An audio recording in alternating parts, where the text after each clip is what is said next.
Hello, and welcome to the Admittedly podcast. My name is Thomas Khalil. I'm the former director of MBA admissions and financial aid for my alma mater, the Wharton School at the University of Pennsylvania. In this podcast, I don't promise easy answers or quick fixes, but I will use my decades of experience to help you achieve your education goals. Now let's get started.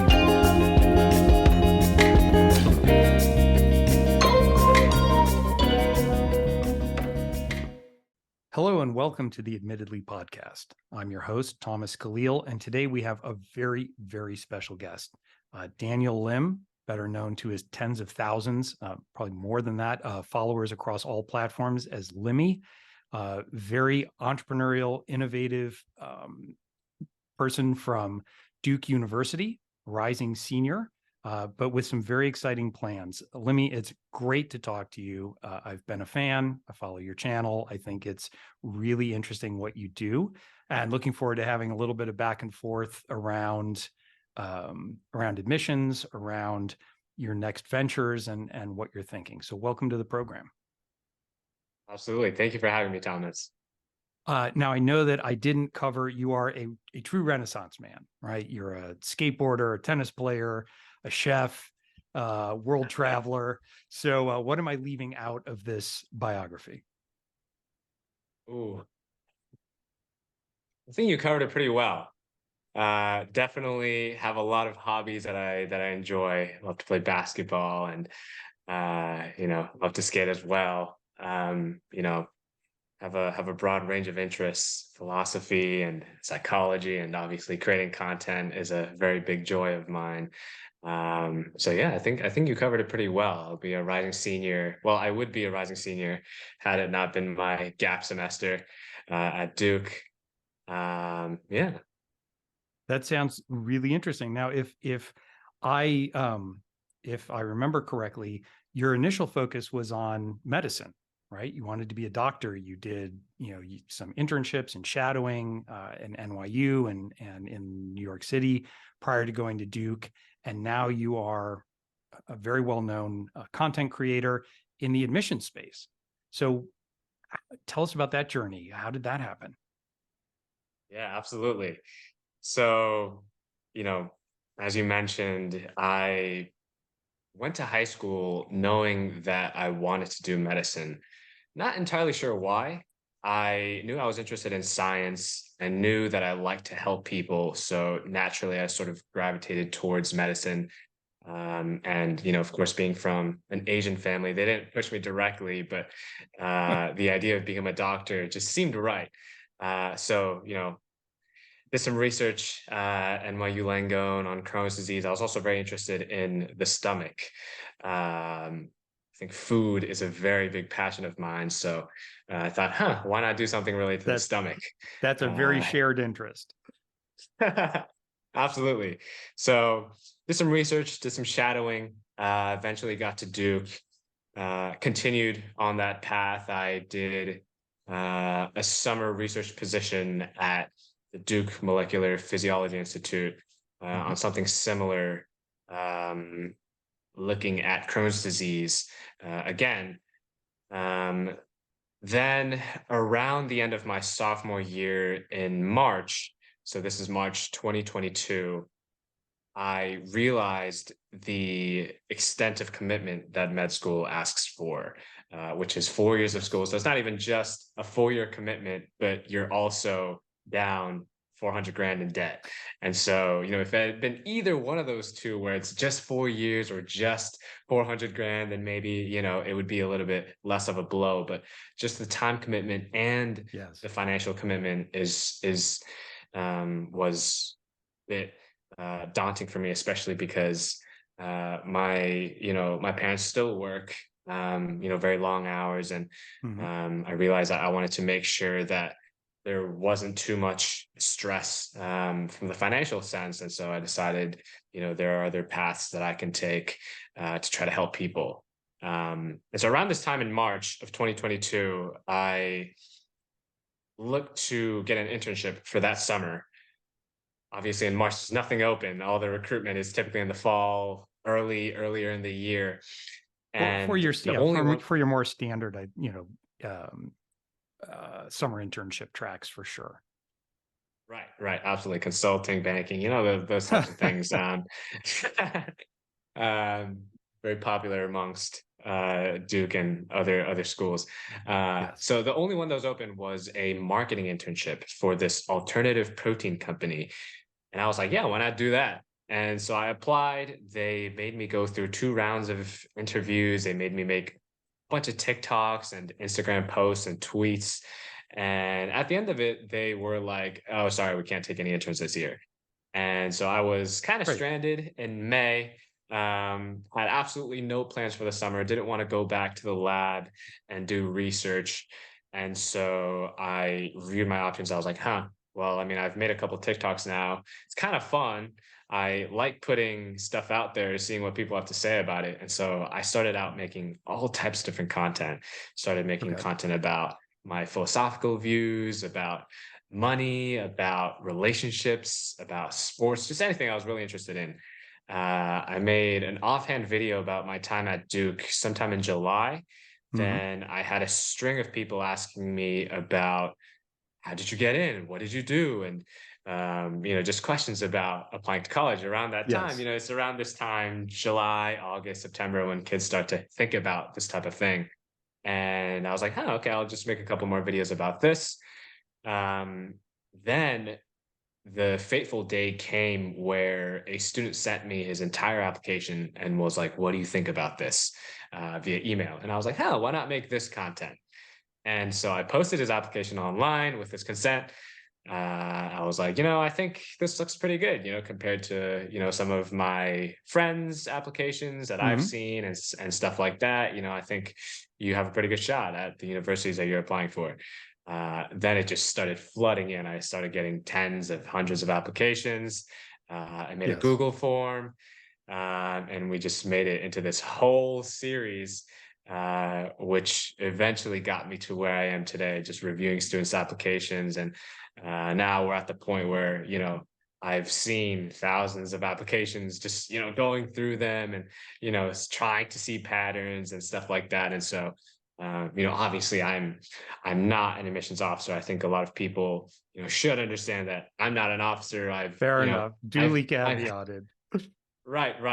I've had, I've helped out in at a consulting firm for a little bit, Mhm. but nothing in terms of, working in admissions directly and seeing applications. So Fair enough. although I've seen a decent number of applications, I'm not, qualified to provide consulting or anything like that. But yeah, but it's been very, I think one of the really exciting things about doing this is just hearing the stories of students, who say, "Oh my God, I got into this university," stuff like that. And Yes. I see the applications that you feature, and it gave me ideas about what I need to do and where I should go. Gave me a more realistic perspective, and so that has been the best part. And it's basically how we got to here.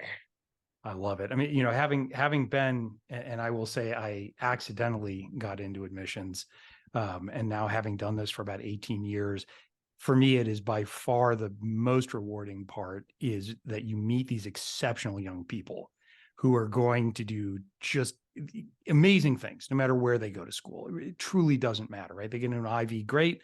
If they go somewhere else, great. And then watching them, and I have students now that I've kind of watched through high school, college, graduate school that are doing things, some of them doing exactly what they thought they wanted to do in high school. Others like you who got to university and said, oh my gosh, there's this whole universe of interesting things out there and interesting people that I'm now surrounded with, and they change their path. And I love that you've been able to change your path and be successful in that, right? Because I'm sure you hear a lot of students say, "Oh, what do I put in this application? I don't know what I want to do for the rest of my life," right? And a lot of that is walking them back from that precipice and saying, "That's not the question, right? The question is not what are you committing to do for the next, 50 years of your existence, 80 or 60 years of your existence, but rather what are you deeply passionate about at this moment in time, and how can we help you explore that further?" Yeah, you nailed it right on the head. That's one of the things that I've thought about deeply about my own sort of path and just looking at students' applications and what they're anxious about as well. I think that's so important.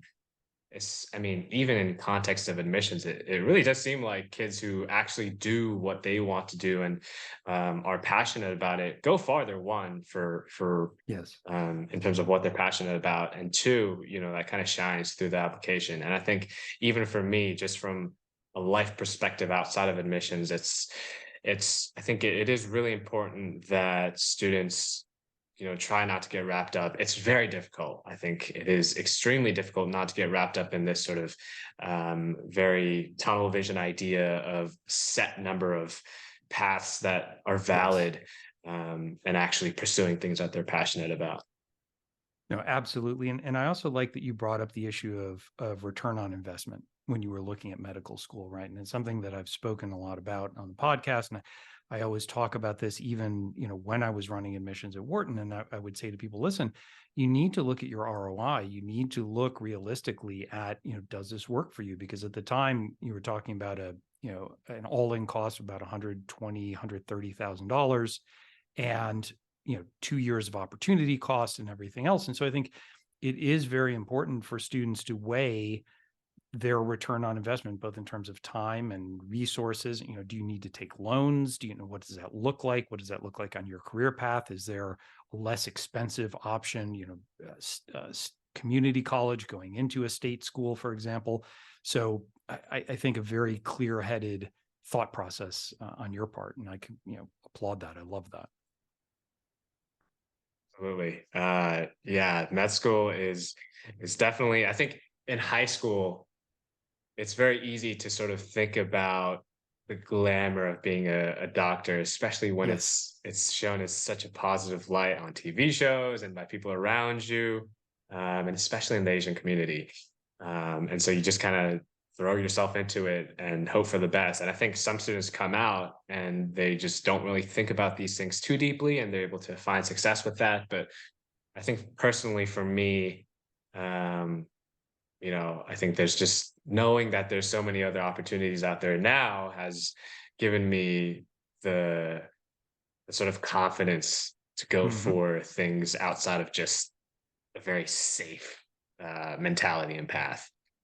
And so that's a great transition, right? You mentioned you're taking a gap semester and you've shifted your focus. So, your admissions content, because you're on Instagram, TikTok, uh, where else? What am I forgetting? Also on YouTube, YouTube. primarily. Okay. I used to do a little bit of long form content. Need to get back onto it. I think I'll start hopefully once I get out to SF and have more uh, time and I guess creative freedom. Um, So, but yeah, so I'm so on YouTube. Yeah, yeah, YouTube. Okay. And is that Limmy Talks as well? And we'll include all your links and everything in the show notes for our listeners. yeah, absolutely. Let me talk on Great. everything. And so this move out to San Francisco, right? Pulling a Zuckerberg, for lack of a better term. What are you going to do out there? If you can, if you can tell me, or do we need to sign an NDA? No, no, no, no, no, If no you need. want, if you want to get in the venture world, you got to be super secretive. um, so yeah, so SF was an idea that I had for a couple of months now. Once I started getting into this idea of creating a tech enabled solution with the content that I'm creating. I think, the the numbers and the sort of comments and interest in this space has encouraged me to think that there is a possibility to provide interesting value to this audience, on top of just content.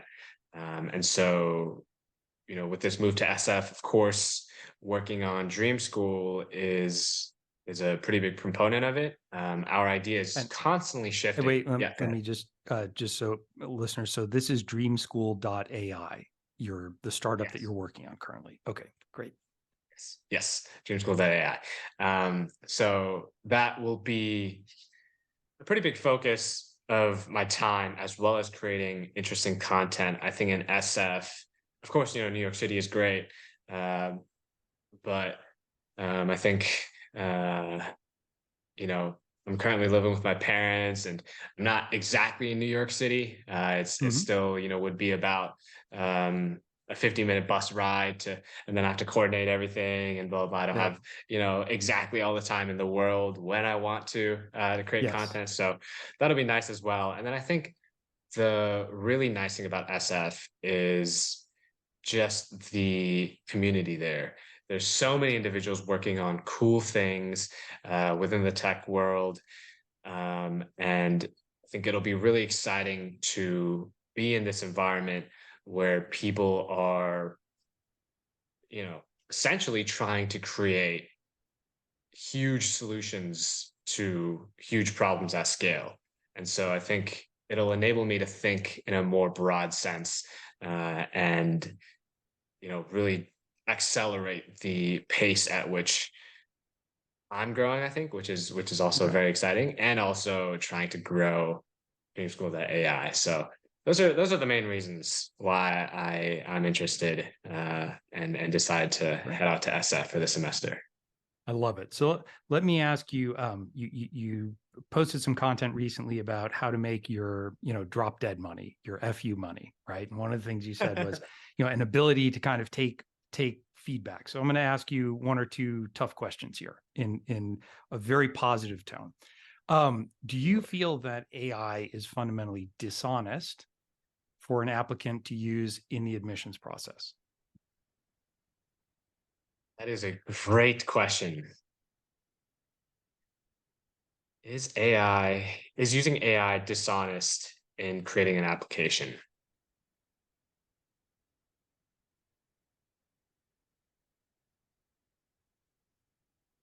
I think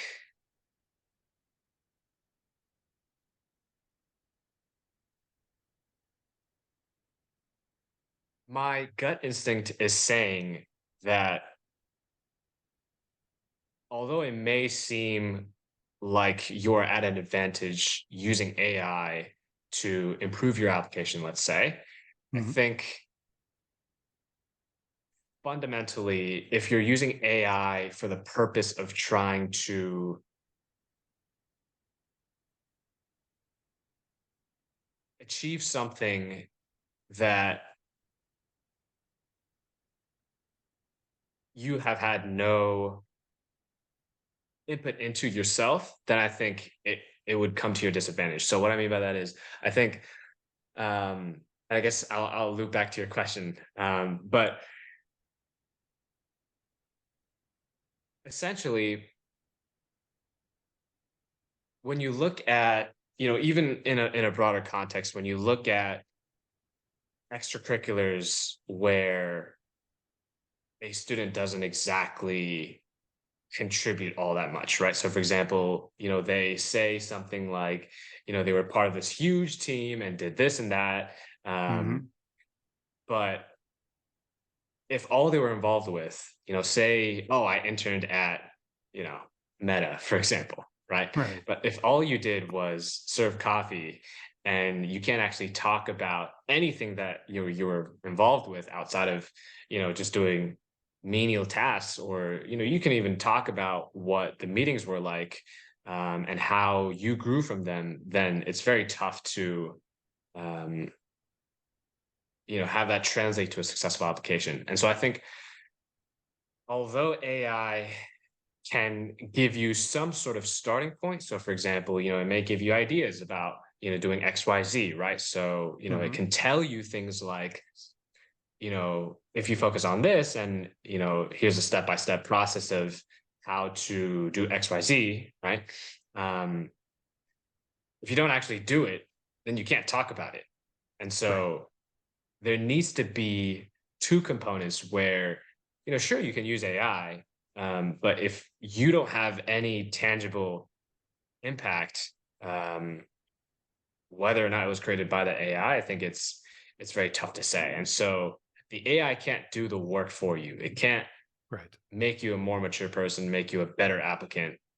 You still need to do the work, not only to be to be a good applicant, but I think to just be a competent human being, because you can't say that you're, you know, this type of person without actually putting in the work, and Right. going through the the experience, and experiencing the pain and whatnot, to make you grow. So bit of Yeah. a roundabout way of answering that question, I think. But I think, yeah. I mean, I think AI is inevitable, right? It's going to take over all the things Exactly. that are able to be automated. But once again, I think it's not possible to automate your growth as a person. Right. So yeah. I like the answer, and I know I hit you there with a bit of a tough question. It's something that I think is debated in admission circles, and my general feeling on it is that AI is a tool, right? And for some people, it can help generate some ideas. It can help generate some direction, especially, one of the reasons I started this podcast was that I do a lot of pro bono work, um, locally in Santa Barbara, in New Mexico, and I work with a lot of pro bono clients from around the U.S., around the world, and I wanted a broader platform to kind of share my expertise to help people, much in the same way you're like, oh, this is resonating. People need this and want this. And so I think AI definitely can help level the playing field a little bit with students that may not have access to expensive counselors, and maybe their school doesn't have a advising team embedded in it that is at the same level of, let's say, a more privileged high school.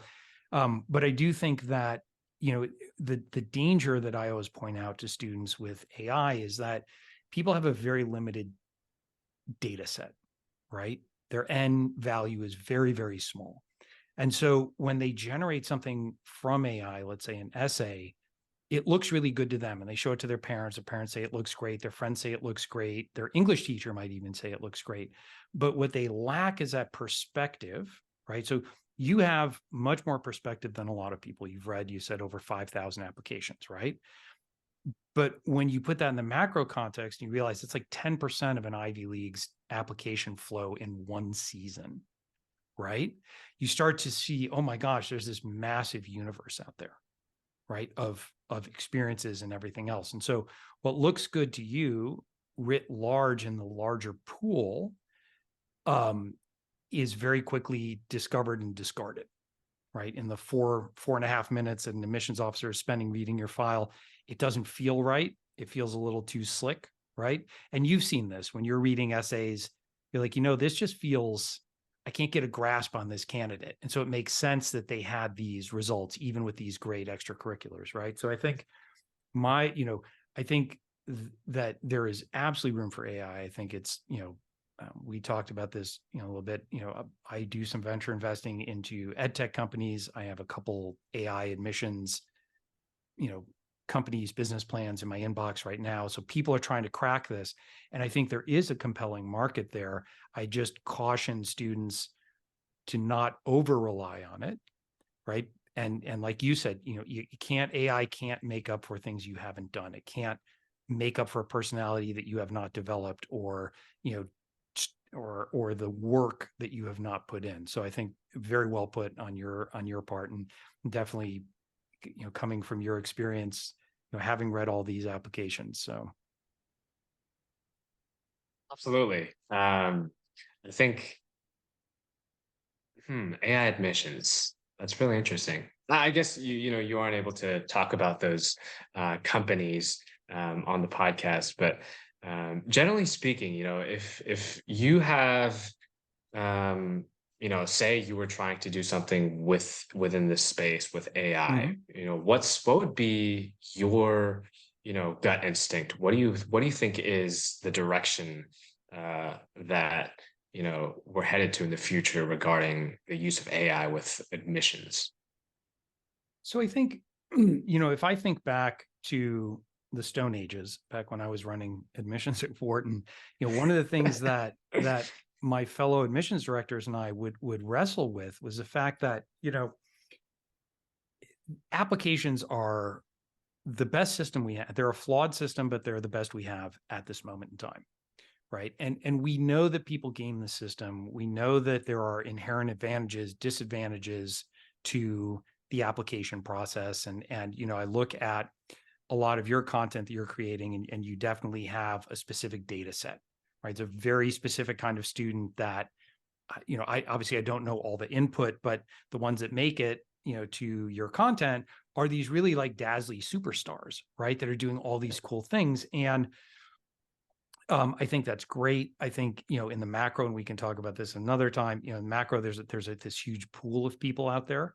And so that's why some of those students that where you're like, I can't believe this person didn't get in here, here, and here. And so I think there's usually some underlying factors there. But as far as AI and admissions, the conversation among the admissions directors was always, how do we get a real perspective on these people? And in a perfect world, you'd have everybody come in. At that point, we didn't really have the remote technology, so it was like everybody would come in, sit down, get a randomly generated essay prompt, and write an essay, right? Just to see like what's your thought process, what's your intellectual curiosity, who are you as a person, right? Now that obviously has its own problems and its own flaws. And I actually was involved in a company called Kira Technologies. It was founded by this just very brilliant two Canadians, and it did real-time interviewing. So you would sit down and it would generate an interview prompt, and you would have to respond right there to the interview prompt. And the idea was to kind of get away from this pre-planned, overly edited, overly kind of constructed format. And so I think the movement here is to kind of, in all cases with admissions, you want to know the true person, right? I mean, at the end of the day, you want to know who this person is, the flaws, the potential, and see how they fit into the class that you're trying to create. So I think AI has a role on both sides. I'm not sure what that looks like, right? And like you alluded to there, I've seen a lot of different takes on it, and I'm not a technologist. I'm not nearly smart enough to know which one is going to win. But I think that anything that levels the playing field, that removes the obstacles that, let's say, less privileged students face in this process is good, right? Is good, and it creates opportunity, for everyone. So I'm really, really just on a personal level, I'm very, very interested and very curious to see what happens when you go out to San Francisco, when you're in the Valley. I lived and worked in Cupertino for a while in the venture space. You're absolutely right. There's an energy there.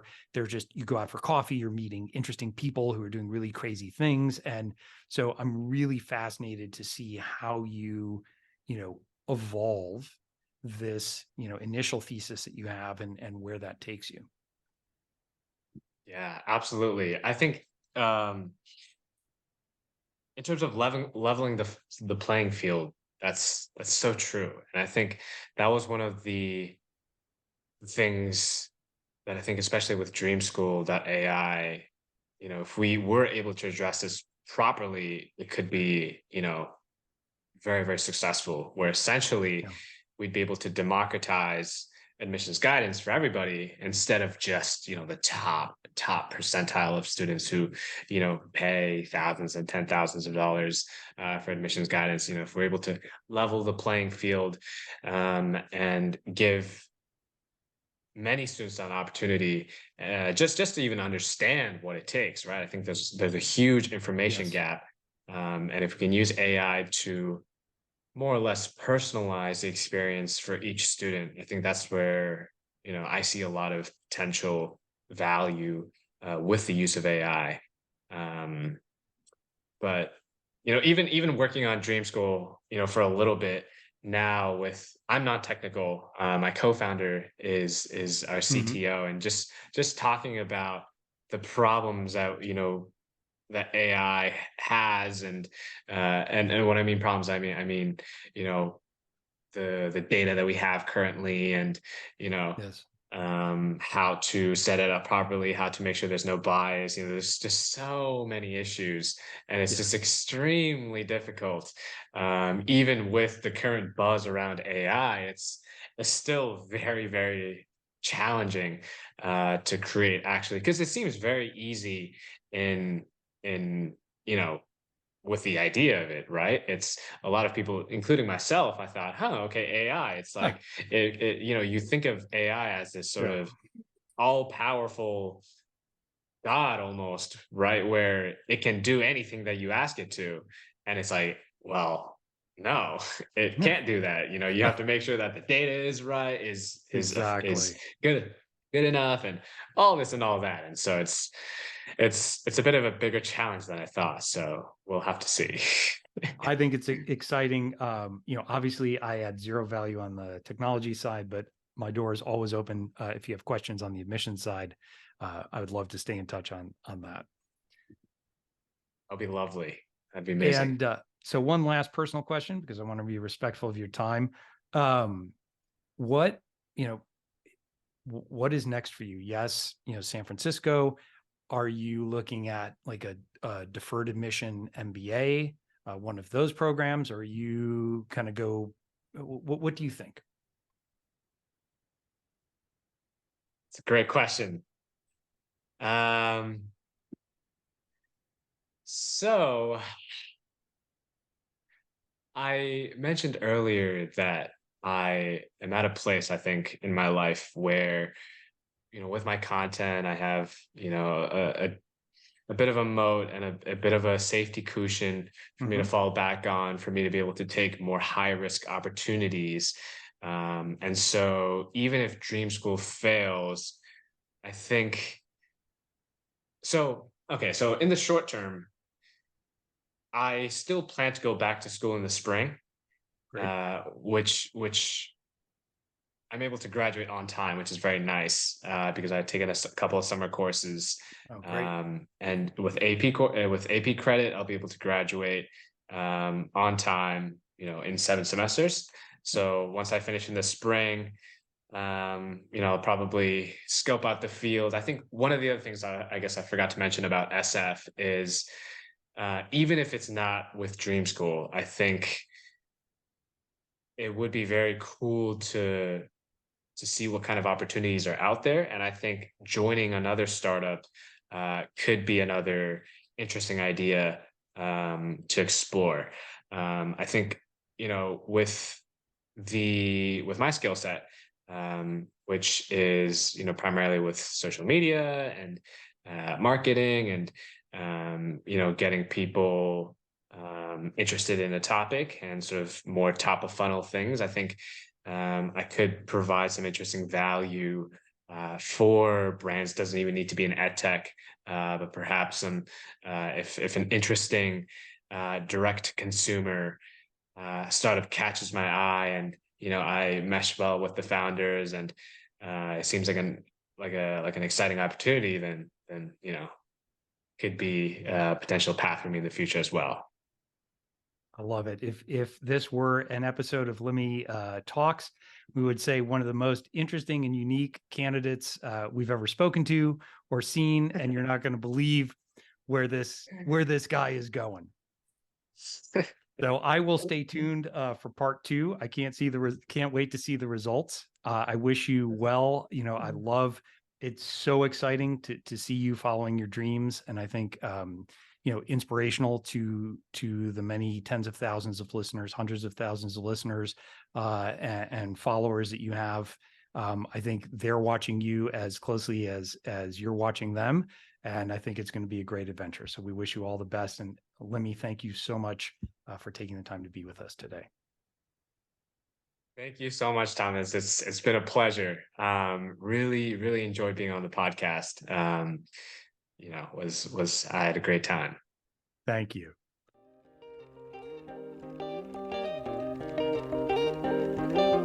Thank you for joining us today. Please take a moment to subscribe to the Admittedly podcast and download this episode. I welcome you to share your thoughts and questions with me. You can find us on social media at Admittedly Podcast. I look forward to continuing our journey together.